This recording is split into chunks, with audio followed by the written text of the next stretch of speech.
أنا مقع إلهي إن أنا حلكي وجودنا سيدا عادة ودانت الدين تدك يدلك كجرته دورنا دستور كدولة قبلات كيرشابيل iyo kan qaranka iyo shuruucda kala dalka magaalada Joor ee caasimadda Hirshabelle ayaa maanta waxaa lagu dhaariyay ku dhawaad 99 mudan oo kuwa ah xildhibaanada labaad ee baarlamaanka dowlad goboleedka Hirshabelle waxaana goobta dhaarinta goobjoog ka ah guddiga farsamada soo xulista xildhibaanada labaad ee Hirshabelle siyaaya wasiirka wasaaradda arrimaha gudaha Hirshabelle iyo mas'uuliyiin kale dhaarinta xildhibaanada kadib xildhibaanadii la doortay waxay hoggaan u doorteen ninka ugu da'da weynaa ee baarlamaanka labaad ee Hirshabelle ka uu noqday xildhibaan Maxamed Siyaad Barkhadle gudoomiyaha guddiga farsamada soo xulista baarlamaanka labaad ee Hirshabelle Cusmaan Maxamed Muqtaar ayaa ka hadlay goobta run ahaantii maanta waxaa farxad noo ah inaan xafladda dhaarinta aan galno anagoo ka duuleyno jadwalkeennii run ahaantii waxaa xusid mudan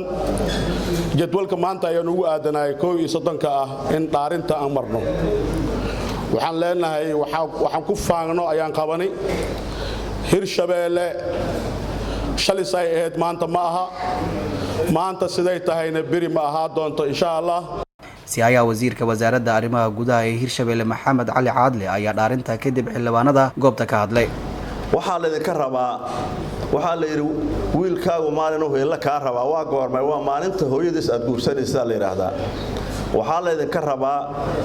haddii adinka ilaahay nasiib idinkaga dhigay inaad soo baxdeen la iskuna waafaqsan yahay baarlamaan aad u tayo badan in uu soo baxay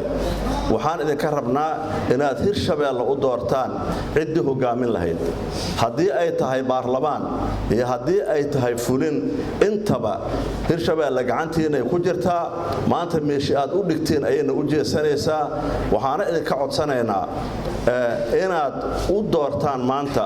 hoggaan sharaf leh oo hogaamin kara